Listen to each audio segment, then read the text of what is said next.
John Lebang Show has been known to make people laugh, sing, think, scream, throw things in rage, and generally lose their minds. Listener discretion is advised.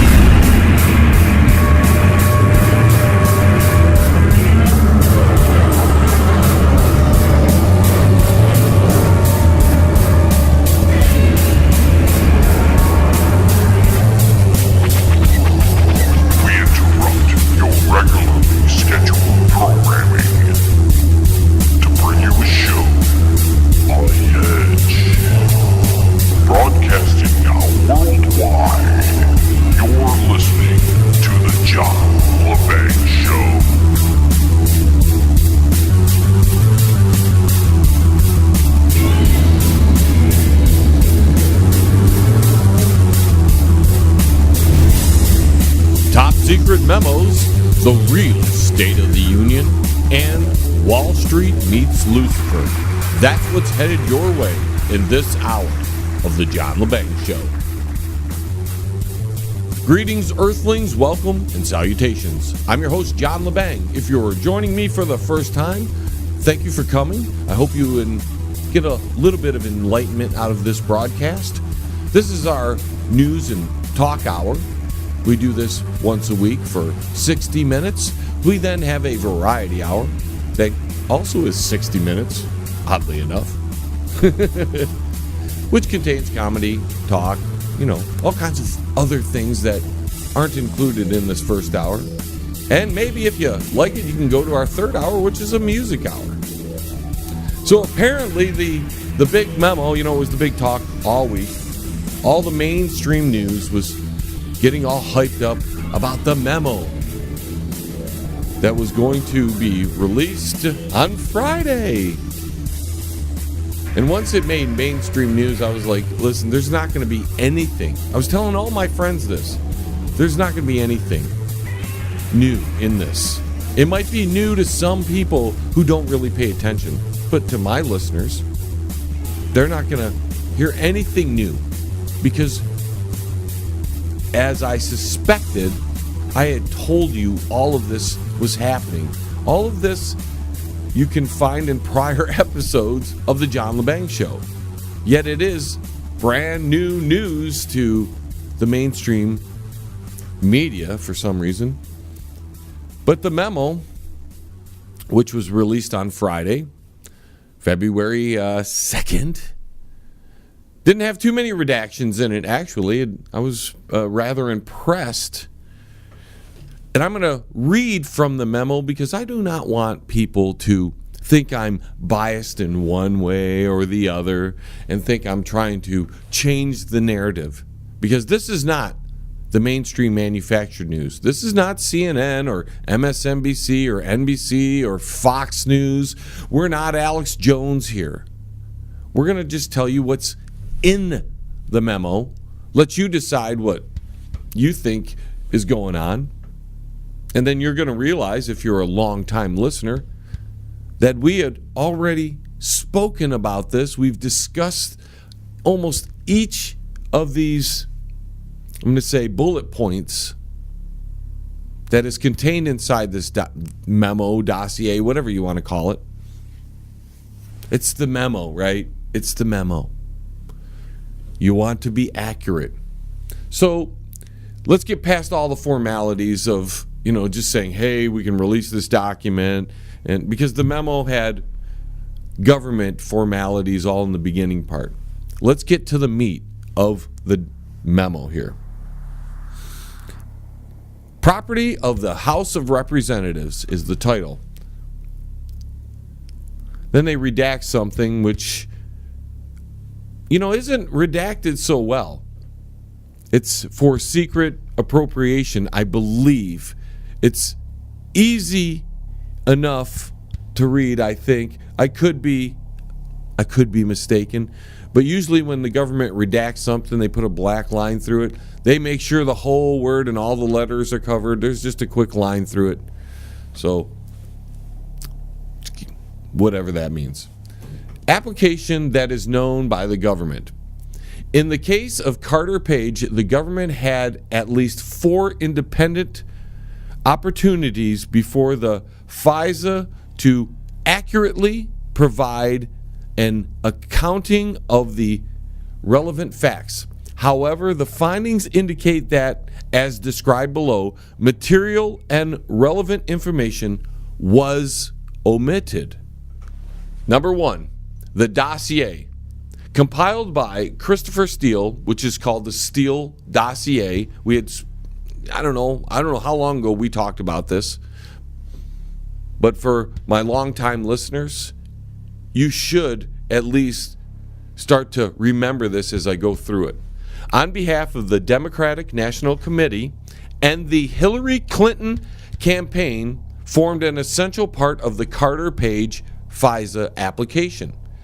Steele was a longtime FBI source who was paid $160,000 or more by the DNC and Clinton campaign via the law firm Perkins Cole and research firm Fusion GPS to obtain derogatory information on Donald Trump's ties to Russia. Neither the initial application in October 2016 nor any of the renewals disclosed or referenced the role of the DNC, the Clinton campaign, or any party campaign in funding Steele's efforts. Even though the political origins of the Steele dossier were then known to senior DOJ, that would be Department of Justice, and FBI officials. The initial FISA application notes Steele was working for a named U.S. person, but does not name Fusion GPS or Principal Glenn Simpson, who was paid by the U.S. law firm Perkins Cole, representing the DNC, even though it was known by the Department of Justice at the time that political actors were involved with the Steele dossier. The application does not mention Steele was ultimately working on behalf of and paid by the Democratic Party and Clinton campaign, or that the FBI had separately authorized payment to Steele for the same information. So in this little bullet point here, they're saying that the people involved with the Democratic Party, the Department of Justice, and the FBI were all working together, or they all had the same idea about what was going on with the political motives behind the Steele dossier. Number 2, the Carter-Page FISA application also cited extensively a September 23, 2016 Yahoo News article by Michael Isikoff, which focused on Page's 2016 trip to Moscow. This article does not corroborate the Steele dossier because it is derived from information leaked by Steele himself to Yahoo News. The Page FISA application incorrectly assessed that Steele did not directly provide information to Yahoo News. Steele has admitted in British court findings that he met with Yahoo News and several other outlets in September 2016 at the direction of Fusion GPS. Now, see, the Fusion GPS is linked to the Clintons, by the way. See, if this was the mafia, this would be some kind of money laundering or something. You know, just keep passing it through people, and then it'll be clean by the time it gets back to everybody. By the time we get a Freedom of Information Act on a memo, it's cleaned, right? I continue. Perkins Cole was aware of Steele's initial immediate contacts because they had hosted at least one meeting in Washington, D.C. in 2016 with Steele and Fusion GPS, where this matter was discussed.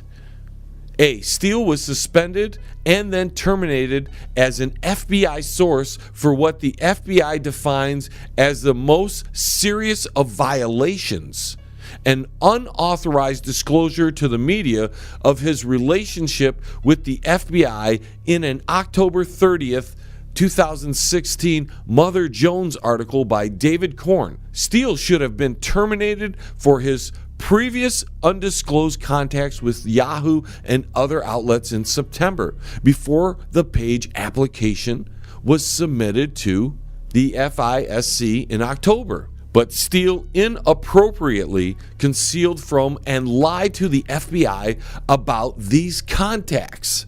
B. Steele's numerous encounters with the media violated the cardinal rule of source handling, maintaining confidentiality, and demonstrated that Steele had become a less than reliable source for the FBI. That's why they fired him. 3. Before and after Steele was terminated as a source, he maintained contact with the DOJ via then Associate Deputy Attorney Gerald Bruce Orr, a senior DOJ official who worked closely with Deputy Attorney General Yates and later Rosenstein. Shortly after the election, the FBI began interviewing Orr, documenting his communications with Steele. For example, in September 2016, Steele admitted to Orr his feelings against then-candidate Trump when Steele said he was desperate that Trump not get elected and was passionate about him not being president. So Steele had political motive to dig up dirt, even make it up maybe, which we've talked about before, just so DT didn't get elected. This clear evidence of Steele's bias was recorded by Orr at the time and subsequently in official FBI files, but not reflected in any of the page FISA applications. Sounds like there's some kind of cover-up going on here. At the FBI, at the Department of Justice, with the DNC. Now, during this same time period, Orr's wife was employed by Fusion GPS to assist in the cultivation of opposition research on, guess who? Donald Trump. Orr later provided the FBI with all of his wife's opposition research paid for by the DNC and the Clinton campaign via Fusion GPS. The Orr's relationship with Steele and Fusion GPS is inexplicably concealed from the FISC. According to the head of the FBI Counterintelligence Division, Assistant Director Bill Priestap, corroboration of the Steele dossier was in its infancy at the time of the initial page FISA application. So they hadn't really checked out this dossier yet to make sure this wasn't politically motivated. It wasn't, a hack job. It wasn't lies. They just said, hey, we have this other dossier over here. We're not going to tell you. We didn't really check into it that much. We're not going to tell you who's involved with this. We're not going to tell you who's paying for this. But we have this dossier that we can include so we can get some wiretapping going on and stuff like that. Remember when the media denied all that? And ladies and gentlemen, let me tell you this. This whole week we've been hearing about how releasing this document would be a threat to national security, as well as doing the work for Putin. So far, what I'm reading to you, ladies and gentlemen, you make up your mind. Is it a threat to national security? Or is it that a bunch of people just didn't want this to come out because it would show a few things that just by chance, it's just by chance the John Lebang Show has been telling you about, just by chance. Ladies and gentlemen, we are up against a break. I've got to take it. We're going to do more on the other side of this. Please stay tuned. We've got much, much more headed your way. Now, don't get your panties all worked up. The John Lebang Show will be right back. And you'll love it. CRRM, CarePoint Billing Services. Their billers and managers are all dedicated to working for you to increase your profits. For more information, call CRRM at 248-579-3805. CRRM, CarePoint Billing Services. Check out the new book from Derek Shelmerdine, Rock and Roll Unraveled. It tells the story of rock and roll from its roots right up until the mid-70s punk. Rock and Roll Unraveled. Not just the music, but also the events that shape the music. Rock and Roll Unraveled. It includes the backgrounds to recording sessions, singles, album releases, births and deaths, epic concerts, and festivals. Rock and Roll Unraveled. Shelmerdine has made a painstaking effort to document pretty much every event that would prove significant in shaping popular music. Rock and Roll Unraveled. Purchase the book at www.rockandrollunraveled.com.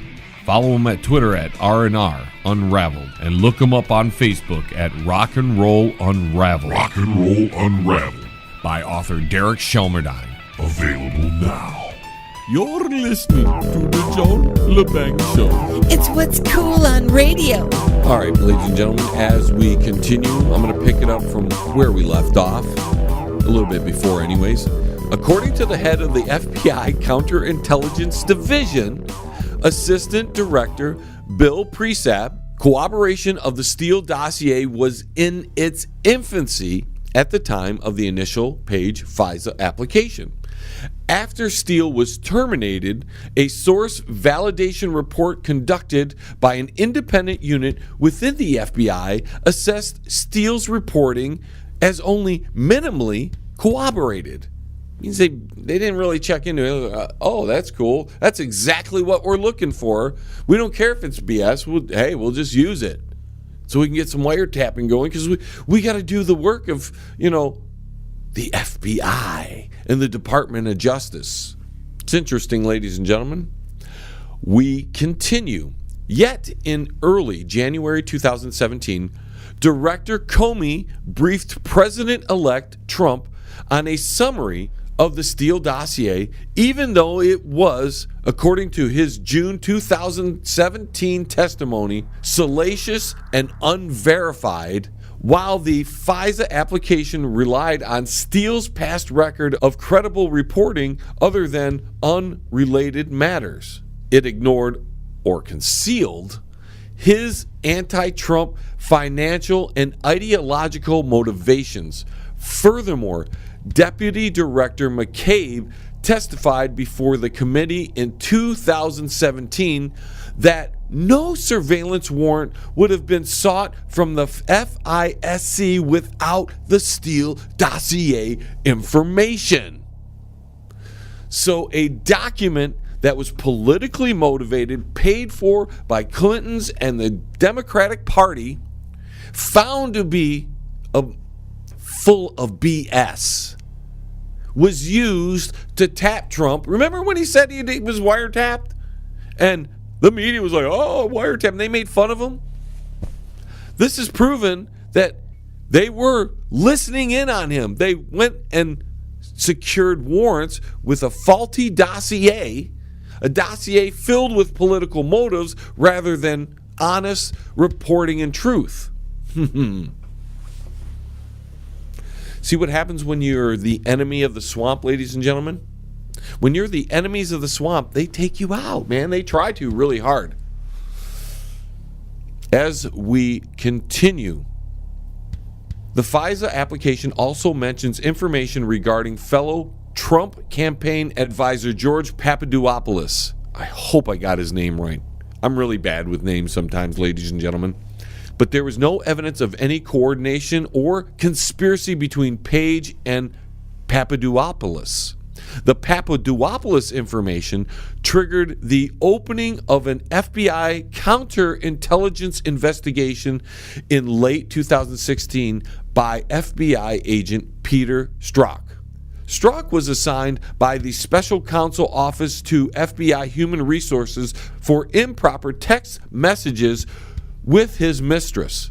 FBI attorney Lisa Page, no known relations to Carter Page, where they both demonstrated a clear bias against Trump and in favor of Clinton, whom Strzok also had investigated.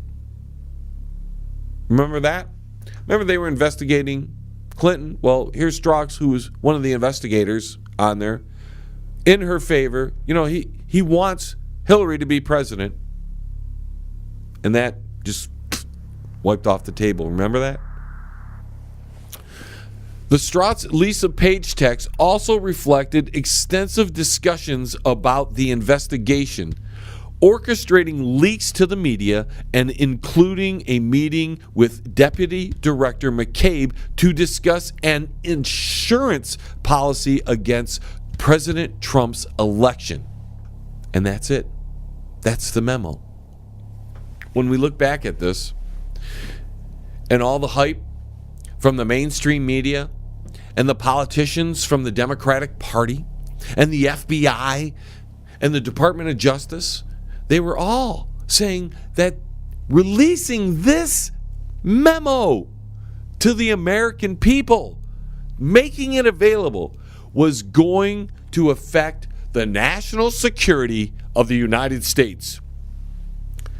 Everything I read to you, ladies and gentlemen, where does it affect the national security of the United States? It doesn't affect the security of the United States whatsoever. If you think there are parts in there that do reflect the national security of the United States, feel free to leave a comment in the chat room, or hey, even better, send me an email or even a video discussing your opinion. Make it a minute or less, please. We'll play it on the air if it's worth, discussion. Let me know what I'm missing here. What is part of national security that it so desperately had to be kept from the American people? I don't see it.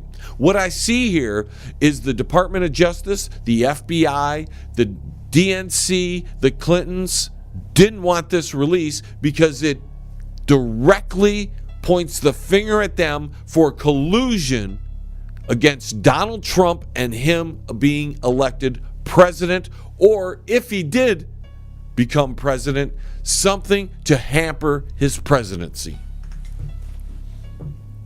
That's what I hear out of this, ladies and gentlemen. And 90% of this we had been talking about. It was probably last summer we spent most of the time on this.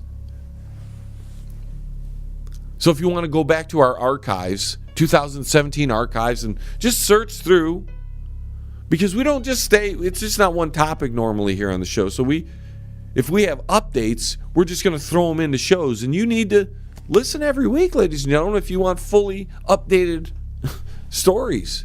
Because the information I get on Monday might be different than information that comes out on Wednesday. And I update that for you. Because I'm good I want accurate information, ladies and gentlemen. I don't have a political bias towards Donald Trump or Hillary Clinton, the Republican Party, or the Democrat Party. Heck, you could have listened to the show last week and I was all over the Republicans. You've heard me many times, all over the Democrats.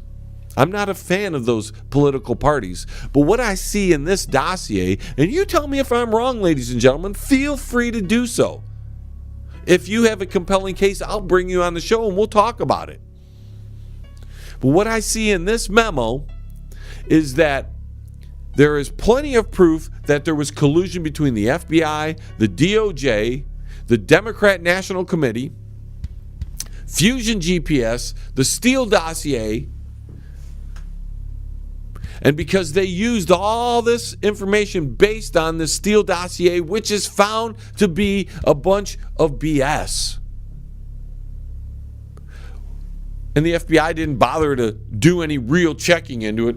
They probably, he's been good for us before, so we'll just take this information. We don't care he's got ties to the Clinton campaign. And then they fired him after because the dossier was a bunch of BS. See, they don't fire somebody unless you screw them up, unless you give them faulty stuff, unless you don't do your job properly. So once they found out it was politically motivated, or they had no choice in finding out, because you got to think about that. They were like, well, this is going to be found out. We didn't cover our tracks well enough. We better fire this guy and make it look like we're trying to be an honest organization. The FBI. Here's an organization that has talked to the Boston bombers before they bombed, the San Bernardino shooter before he went on his rampage. They even had talks with the Vegas guy, from all indications. They have to talk to everybody. They're on the ball, ladies and gentlemen. They're all those millions and billions of dollars that go into the FBI budget and all that investigation. Boy, if you're investigated, I'm sure they'll get it right. They'll find a way to indict you, and we know now that the FBI doesn't mind taking information from uncredible sources, or at least don't check the sources, don't check the dossier to make sure it's credible information. You just run with it because they were politically motivated, Comey and a bunch of other people, to not have Donald Trump as president. They wanted Hillary. And now that I look back at all this, the whole hoo-ha over the FBI coming out and opening an investigation against Hillary, then saying nothing happened, then reopening it real quick and then saying nothing happened. It was all a game because I think they knew Trump was going to win. I'm pretty sure they knew Trump was going to win, and it was their way of just trying to make themselves look credible, and also a contingency plan to make Hillary look like, oh, she is so great of a person. This is what we get. That we have to trust these agencies. And let's not forget, ladies and gentlemen, the Department of Justice leader there. You remember her, lynch mob over there. She went and met with Mr. Clinton on an airport runway while all this stuff was happening. And then you see the people posting, frustrates me. And you can tell I'm a little wound up. But this is incredibly important information, ladies and gentlemen. We didn't learn anything new in these documents, at least anything new to the John Lebang Show listeners. This was pretty much spoken about over various amounts of shows. But now the mainstream public gets this information. And you still get the memes from the D's out there who don't read this document, won't spend any time reading this document, probably didn't come to the show because they didn't want to hear about this document, because as you saw in my promo, ladies and gentlemen, I was saying, come on, all you Democrats, and Republicans for that matter, come on, John McCain, everybody who was out there who's like on both sides of the aisle, I want you to come to the show tonight, and we're going to read the document. And then you can get rid of all your political biases, all the fake news that you've heard on both sides of the aisle, and we'll deal with straight facts about this memo and dossier. I have a feeling not many D's showed up tonight. Just have a feeling they didn't show up tonight, because if they took the time to read this on their own, which I don't know if they did, a good portion of them probably didn't. They'd rather get their news from a meme or maybe the Clinton News Network. Sorry about that, folks. I'm developing a cough, which if I get the flu and die, thank you for listening. I appreciate it. I mean, it's not to be made fun of. I was going to talk about the flu this weekend. More and more information comes out each and every day, so I do not want to be premature on this. I'll let the mainstream news tell you whatever to go get vaccinated. You know better by now. But this dossier is important in at least showing that the FBI, the Department of Justice, Fusion GPS, the Clinton campaign, and the DNC were colluding together to wiretap the Trump campaign and administration, I'm sure. I don't know if you don't know if that stuff has stopped, right? The White House could be bugged. There is a reason Trump has changed up who's protecting him. That's where I got to give Q Clearance some credibility there, because he was talking about when the Secret Service isn't guarding the president, who does the president have at his disposal? The Marines, huh? We got to take another quick break. We're long, folks. I am sorry. I don't know what we're going to talk about. We may continue with this because there's a lot more to talk about, but there are also the State of the Union we've got to get to, and the Dow Jones. Wall Street meets up with Lucifer. Incredible. We'll be right back, folks. Hey, you. Yeah, you. Listening there. Don't go anywhere. John Lebang Show is going to be right back. Just ask the hillbilly. That's right. Right after this. What about me? Maybe next time. Fans, do you need a video for your brand new song but don't have a lot of money? Then contact John Lebang. His reasonable rates, professional look, and fast turnarounds will help get that song off the ground. Contact him at jlebang.com. Powerful, epic music by Toothbox Row. Life-changing lyrics come in every style, empowering humanity to finally unlock the chains of bondage. Experience the edgy side of positive music and rock your world today. From Primal to Divine, available now at sassyalternativemusic.com. Hey, man, it's at the bottom of the hour, man. Do you know where your kids are, man?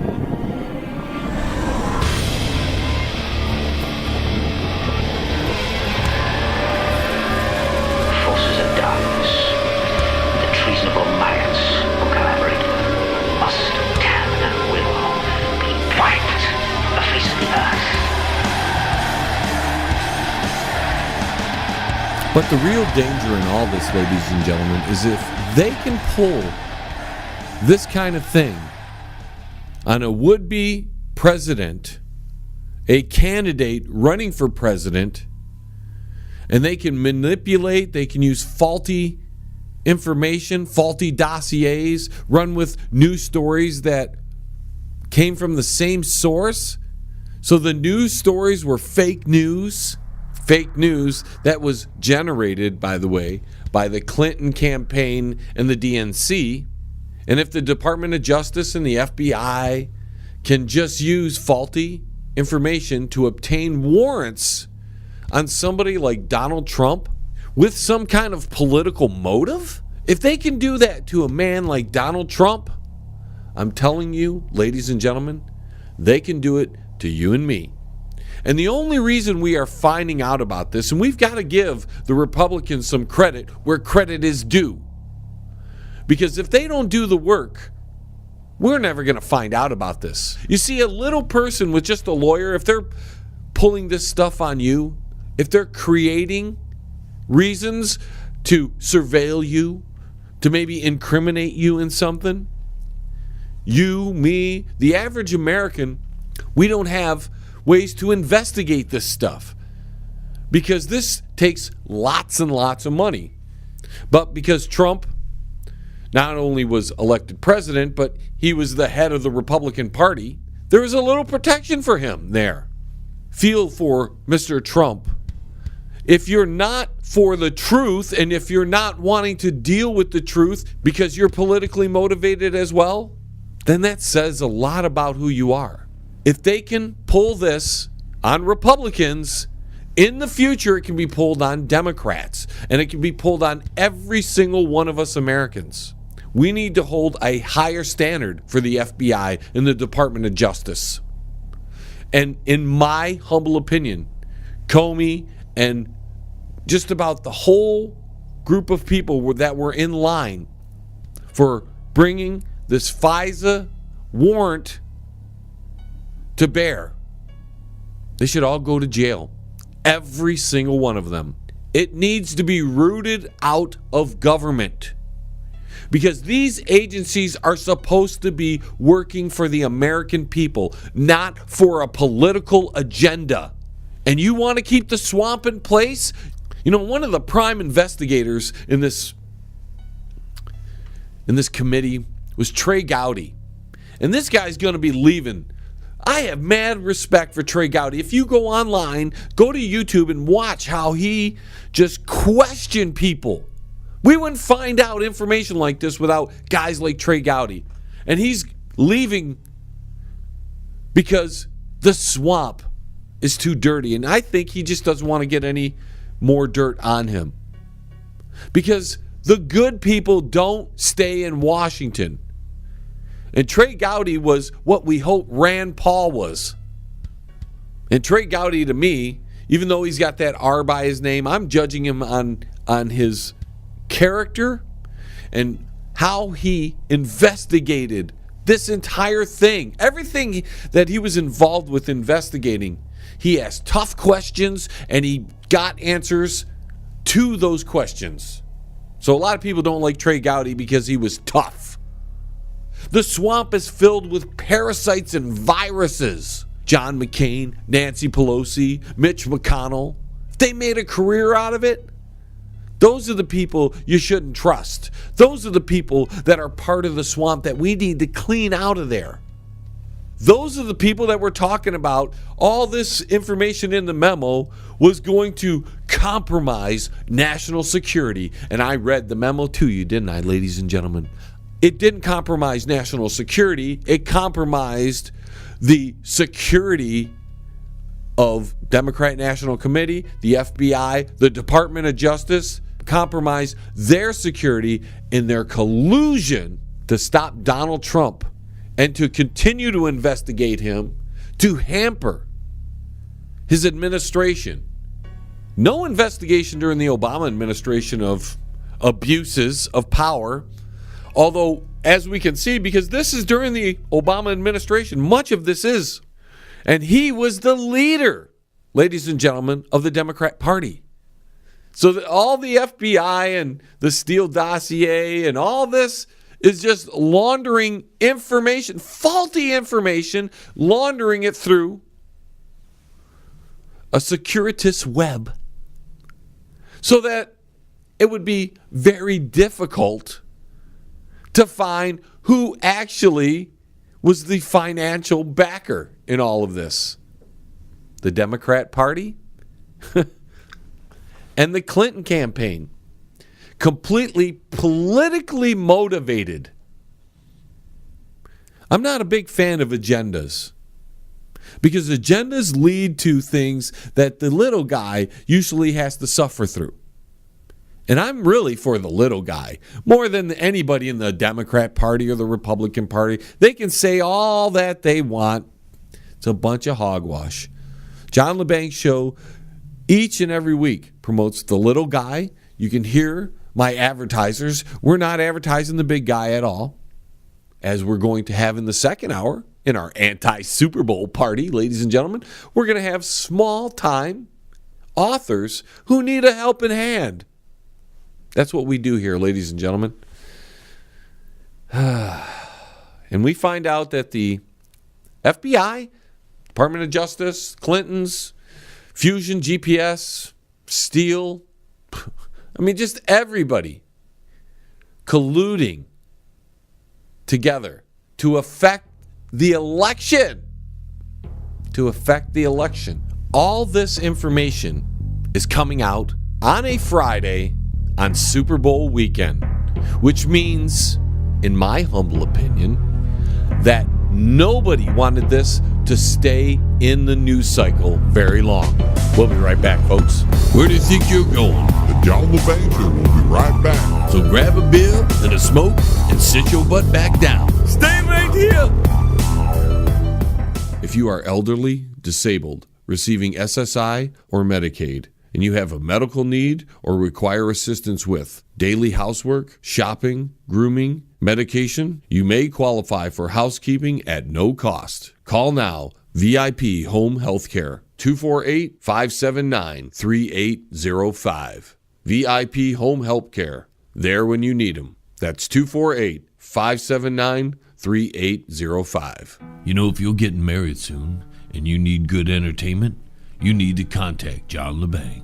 He's got 30 years of experience of wedding entertainment under his belt, and there is no one better and no one cheaper. He's running a special to the end of the year, $500 for your wedding if you book now. Contact John Lebang by email at jlebang@live.com or go to his website. That's www.jlebang.com. Pane in the Glass, commercial and residential window cleaning for a beautiful sparkling shine that's crystal clear. Call Pane in the Glass Window Cleaning. You can find them on Facebook at Pane in the Glass.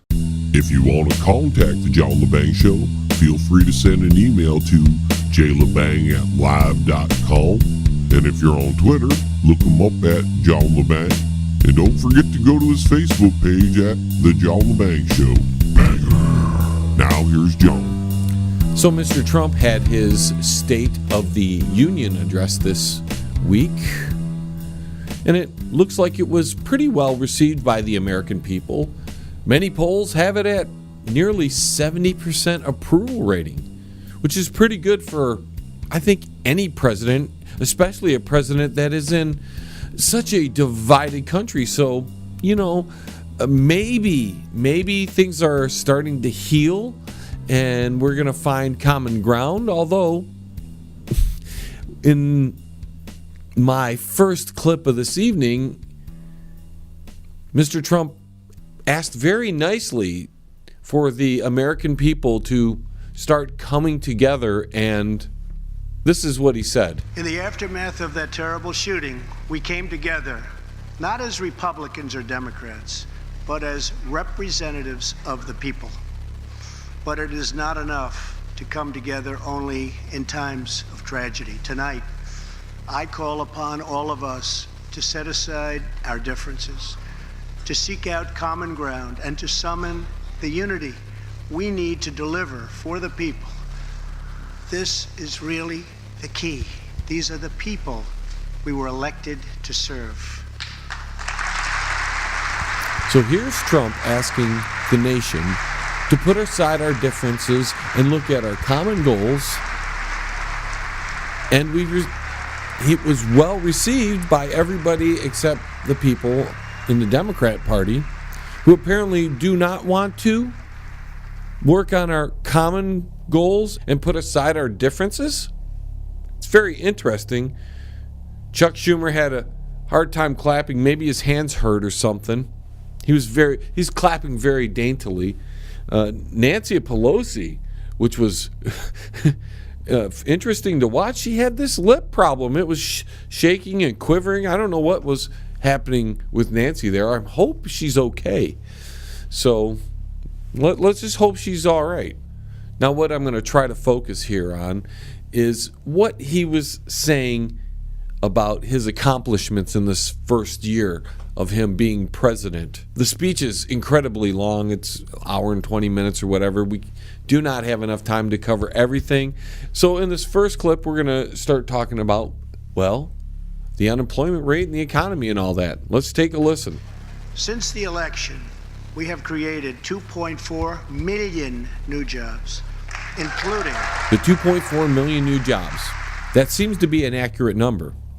But listen to what he says next, and he is touting this as an accomplishment. Including 200,000 new jobs in manufacturing alone. Tremendous number. So 200,000 new jobs in manufacturing. That's great and all, but that still leaves 2.2 million jobs, more like how they were being created during the Obama administration. And that's primarily part-time work. I know at the place I have to work at as a part-time employee, sure, we've seen an increase in the amount of employees working for us. We've gone from 4 to 7. So we've almost doubled the amount of employees. Yet none of the new employees are full-time. They're all part-timers. They're also making as much as myself, yet they have no experience in the industry, yet I have 30 years of experience. They're also, which might interest the women out there, all three of them are female. So we've hired 3 new females at our location, which nearly doubled the staff. All of them make the same wages as somebody who's been in the business for 30 years, yet none of them had any experience in the business. I would think that's doing pretty well for the female unemployment rate. Let's continue. After years and years of wage stagnation, we are finally seeing rising wages. Are we finally seeing rising wages? Maybe the new hires are getting more than the new hires of 2-3 years ago, but the people that are currently employed, did they actually get raises? Or do they have to wait for their appraisal to come in and hopefully they get 60 cents or 30 cents or 20 cent raise to catch them up with the new hires? You know, it's just like a wage in the minimum wage. You just raise everybody up to the next level. And hopefully anybody that was just below that gets pushed up, and everybody who was making that wage before the minimum wage was raised, they don't go anywhere. So they get pushed to the bottom. Is that what you're talking about, Mr. Trump? Because I don't actually see that. It didn't happen in my world. Is it happening in yours, ladies and gentlemen? Leave us a comment. Now in this next segment, he says this. Unemployment claims have hit a 45-year low. So, according to the government statistics, the unemployment rate has hit a 45-year low. Percentage-wise, mind you. He doesn't say that, but regardless of that, do you believe that, ladies and gentlemen? Because I wasn't believing the government statistics when President Obama was in office. Why do you think they would have changed or how they calculate? Which they don't. They didn't change how they calculate what is unemployed. So maybe less people are unemployed because they can't get unemployment anymore because they used it all up. Maybe less people are looking for work. I don't know. If they're working, they probably got that part-time job because there were only 200,000 real good manufacturing jobs, according to President Trump. Now he starts to pander, which you gotta love this. Here's the next clip. Play the next clip. And something I'm very proud of, African American unemployment stands at the lowest rate ever recorded. Now that may be true, ladies and gentlemen, but does he really have to pander? And the funny thing in all this is, while the applause are going, they cut to the Democrat Party, and there's the whole caucus there, we'll just say. None of them are applauding that the caucus that represents the people he is speaking of are at an all-time low. None of the caucus members are applauding that. Apparently, that actuality doesn't matter to them. Maybe that fact is unimportant to them. You have to think about it. Now here he goes pandering again. And Hispanic American unemployment has also reached the lowest levels in history. Well, maybe he has deported all the ones that weren't working, and that's how they got the unemployment rate down there. I don't know. How about this next clip? Small business confidence is at an all-time high. Now, grant you, I'm with you on this one, Mr. President. I started a small business because I felt that things were going to be a little different, at least for the small business, under your administration than it was under the Obama administration. That fact alone has been proven out to be true. So, yes, small business, at least from my standpoint, has more confidence in the economy, so we will take a chance at starting our own small business. How about this next clip? The stock market has smashed one record after another, gaining $8 trillion and more in value in just this short period of time. The great news... So yes, the stock market has done exceptionally well under President Trump. Except right after the speech, we had two incredibly bad days, and the same week of the speech, which is we had the worst week in about 2 years. So is that a result of some kind of correction? Is that a reaction to something? We don't know. All the experts have their opinions. The John Lebang Show always tells you to mind your P's and Q's about the economy, because at any moment they can crash the economy on you, and if you're not prepared, you'll lose money that you thought you had because it was invested somewhere that took a big hit. It happened to me. In fact, I am really considering cashing in my current 401k, believe it or not, because I'm not too keen on the future of the economy because it's been doing so well. There has to be some kind of correction at some point. That is a natural cycle in the stock market, in the economy. We continue with the next clip. The great news for Americans: 401k, retirement pension, and college savings accounts have gone through the roof. And again, I have seen it myself in my 401k that, yes, I have seen a nice increase in the amount of money in my 401k. So yes, but again, as I just mentioned, and we'll talk about this a little later, hopefully we'll be able to squeeze it in, things aren't always as rosy as they seem to be. Here's our next clip. And just as I promised the American people from this podium 11 months ago, we enacted the biggest tax cuts and reforms in American history. Yes, we got the big tax cut. The 14% for corporations and the about 2% for the personal, individual taxpayer. They may be the biggest tax cut, Mr. President, but they are primarily towards the corporations.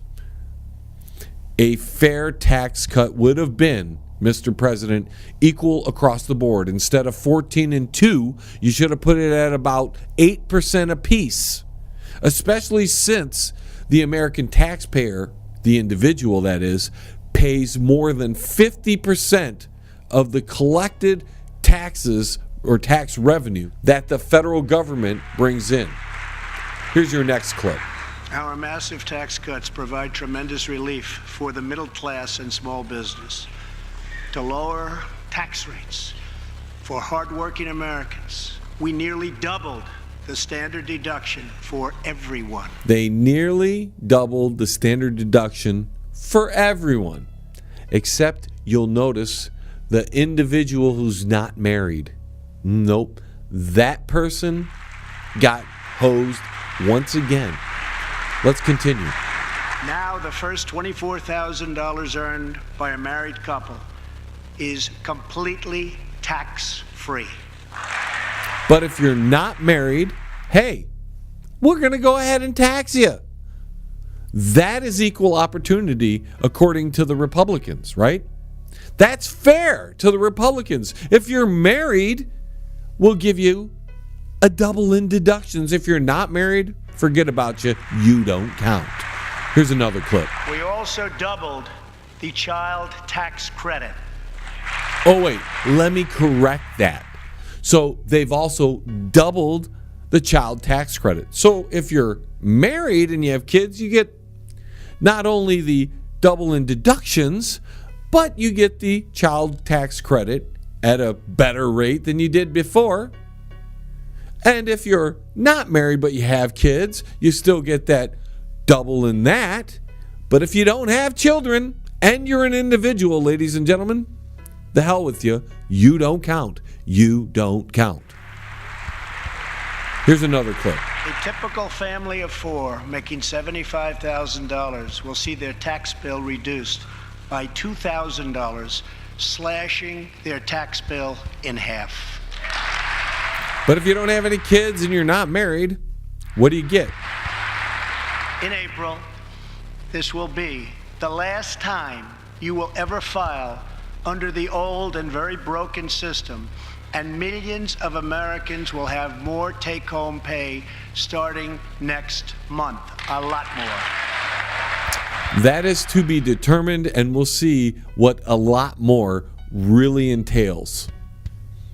Because if I only see 20 or 30 bucks more in my paycheck because you took only 20, 30 bucks less, that's not real savings. And again, the tax cuts were based to help the corporations a lot more than the individual. They're giving us, crumbs comparatively to the corporations who they say employ us all, but they wouldn't be existing unless we bought all their junk. So let's make that an even across the board tax cut and I'd be more inclined to be in your side, Mr. President.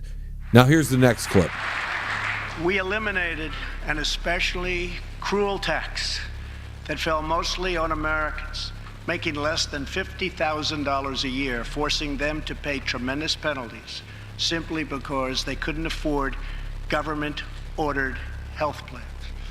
We repealed the core of the disastrous Obamacare.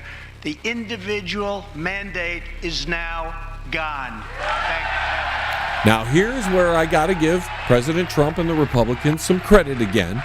They did repeal the mandate. Even though they didn't follow through in getting rid of all of Obamacare, what they did is get rid of the mandate, the penalty for being alive and being an American if you couldn't afford a health care plan given to you by either the government or a private organization.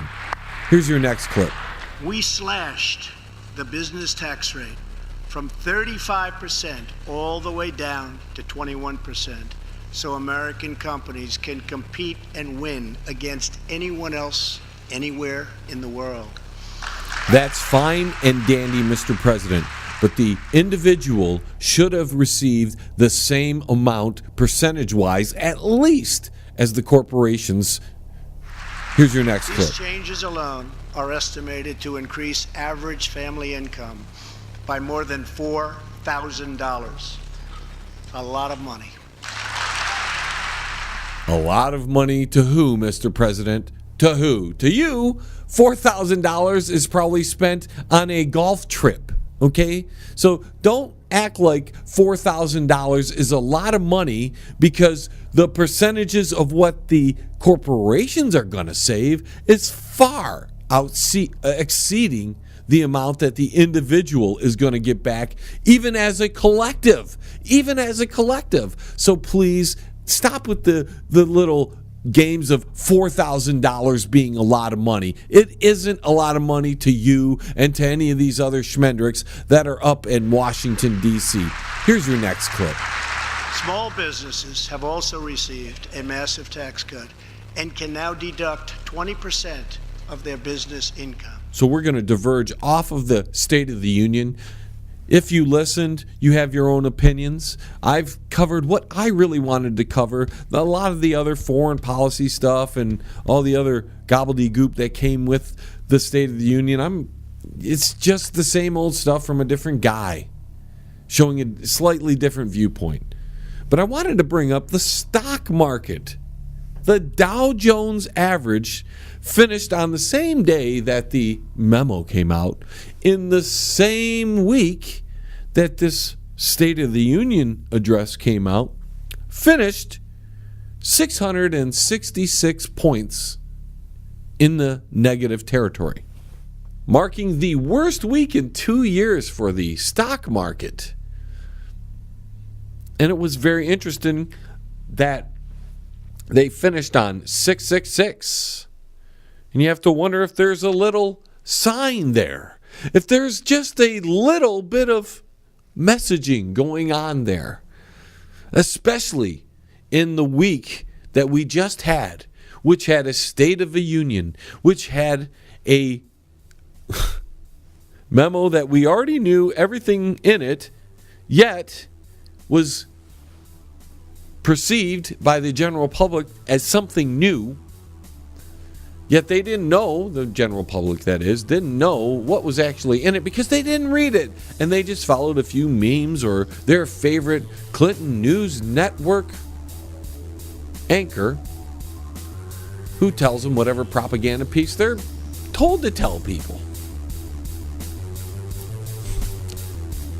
So with all that being said, ladies and gentlemen, we're right up against the clock.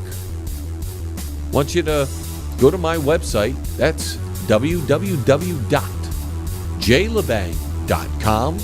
Check out what we have to offer you there. You can find archives of the show. Maybe you want to join in on a game. We didn't even do the 3 questions tonight. We'll get that in the second hour. And with that being said, ladies and gentlemen, hour number 1 is in the can. Hour number 2 coming your way. check your local listings. This is John Lebang signing off for now from the Banger Studios. See you next hour. T-minus 10, 9, 8, 7, 6, 5, 4, 3, 2, 1. We have liftoff.